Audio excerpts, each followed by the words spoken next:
Hello world, from whichever time zone you're catching me from, my name is MD90 and welcome to my YouTube channel. If you're not subscribed to the channel, make sure you hit the subscribe button. Pressure and people talking gets things done. So I thought, in my own little way, if I throw my weight behind this cause, because there's people who did way more than I did. Vanilla album of the year 2019. Yeah, more than well deserved. Oh yeah? More than well deserved. I'm sorry if anyone who disagrees. You said it yourself, say people are looking for that persona, but you said you were broke at the time when people loved that persona. So it's that persona. I was just trying to prove a point. Yo, broke is a big word. Like I was still working back then. I won't lie.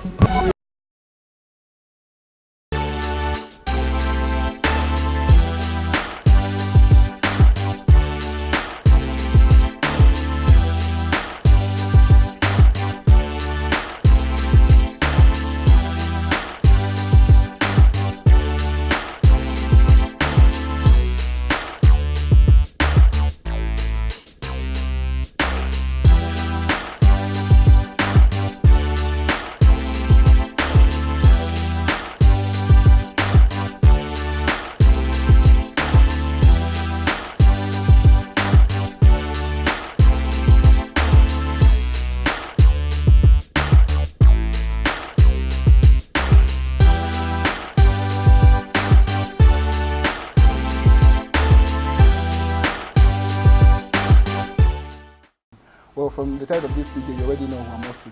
I'm hosting Dee'S. What's up, bro? What's up, man? How you doing? I'm glad to be here. Awesome. Thanks for taking the time to. It's all good. It's all good. It's all good. Yeah.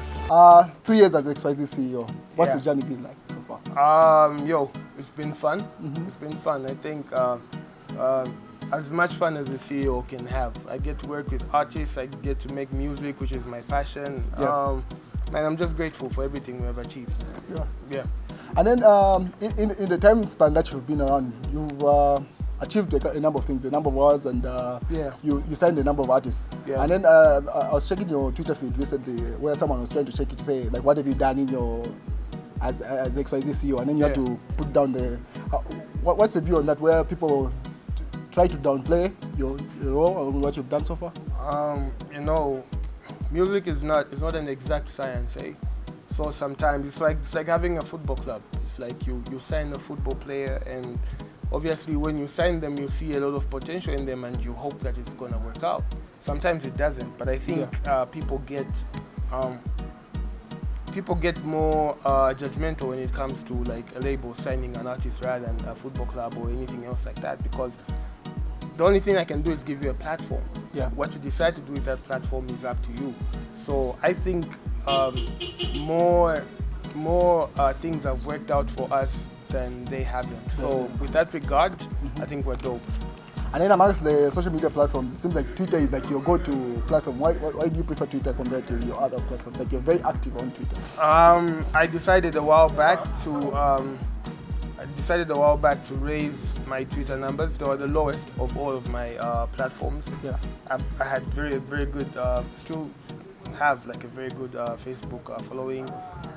Instagram I could improve, but your pictures are a bit crazy. I really do not like the camera that much. But Twitter, I've found that it's easy to have a conversation with people. It's more interactive. It's more back and forth, and I always have like a stream of consciousness, and it's easier to just like lay it down there.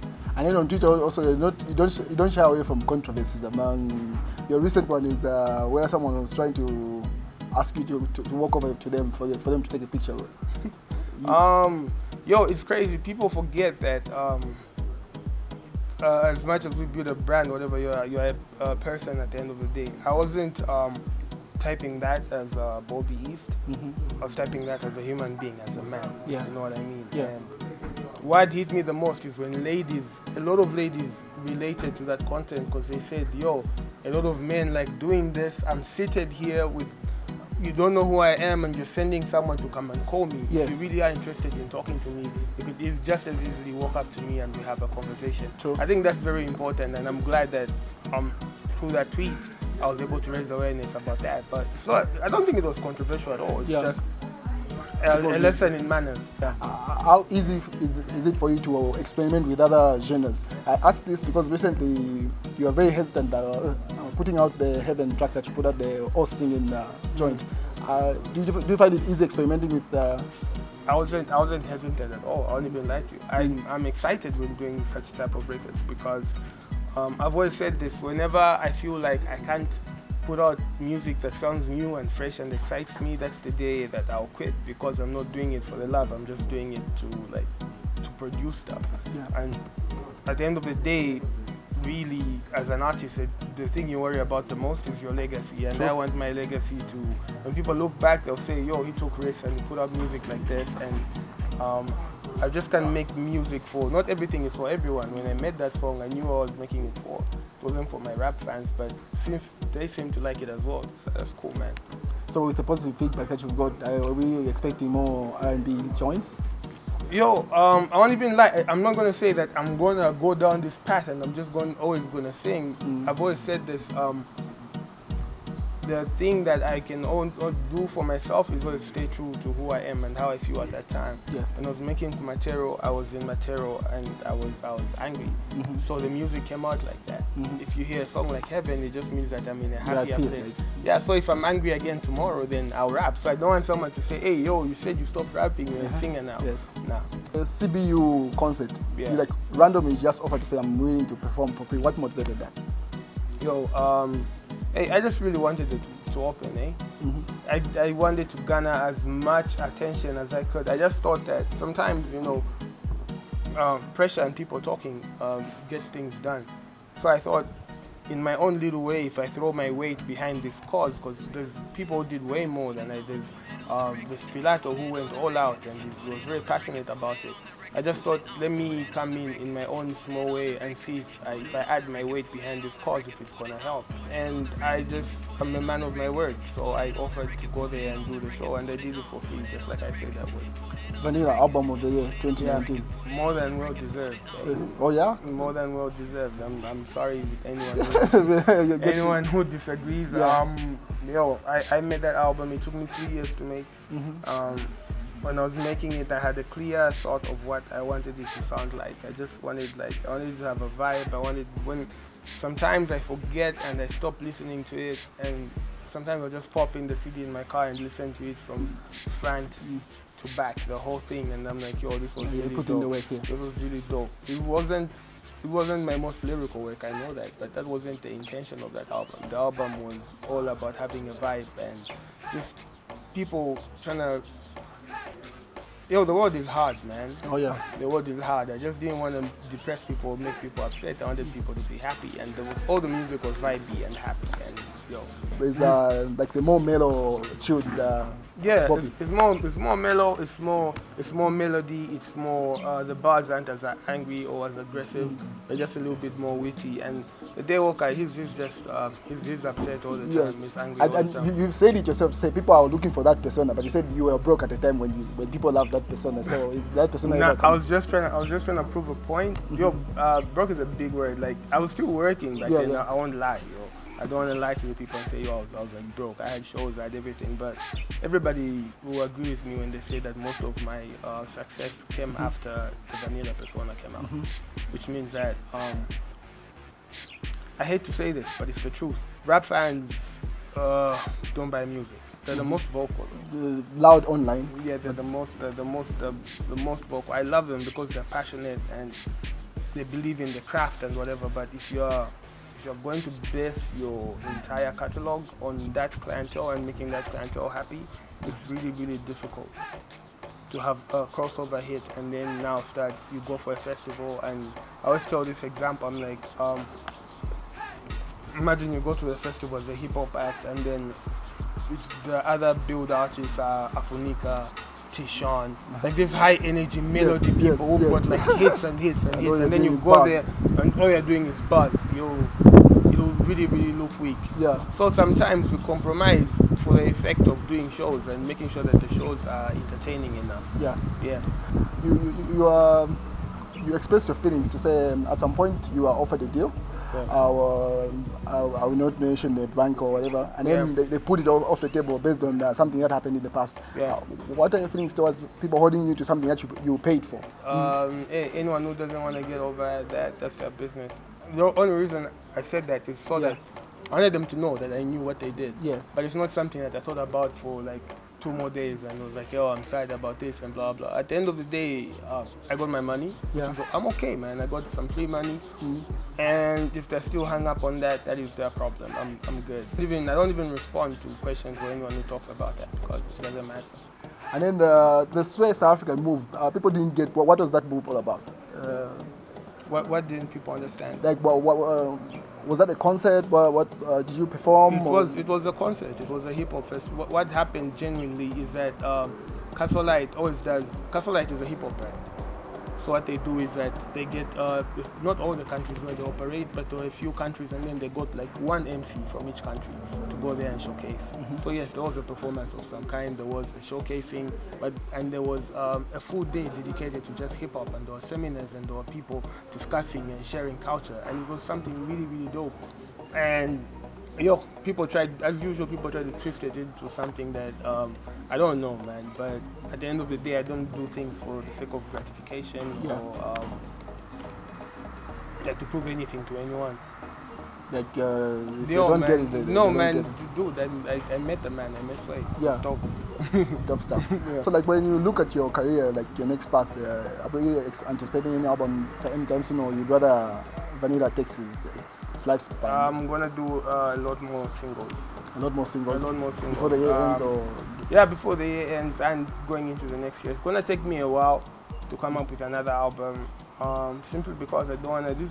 I've been doing music almost 10 years. I've got 2 albums to my name because the last thing I want is to have like a compilation of songs.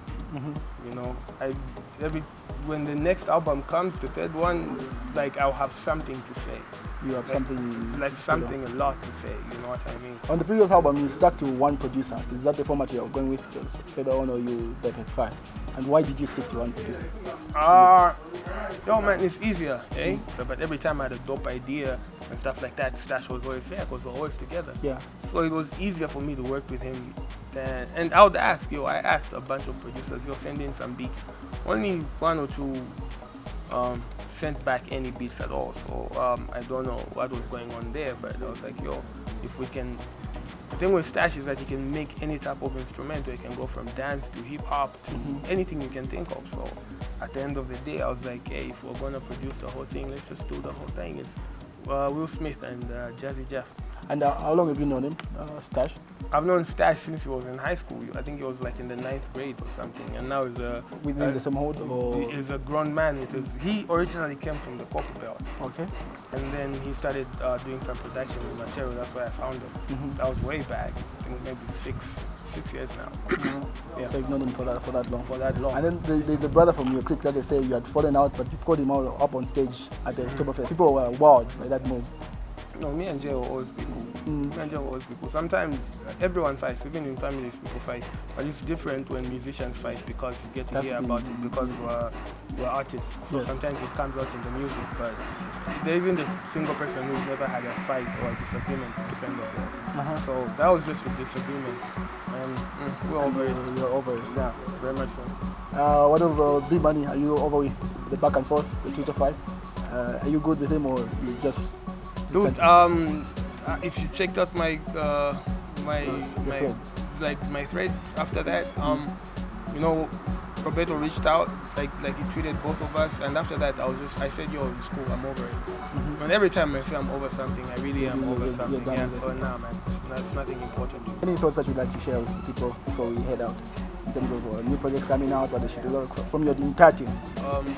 Sometimes a little things that don't have anything to do with the music come up.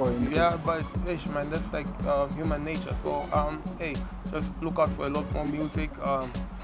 We have a Kobe album that we're really excited to drop. This year or next year? This year. We're really excited to drop the Kobe album this year. As I'm in the studio right now because we're finishing up that thing. And there's a Slap D EP that we want to drop as well. It's 2019. Super dope.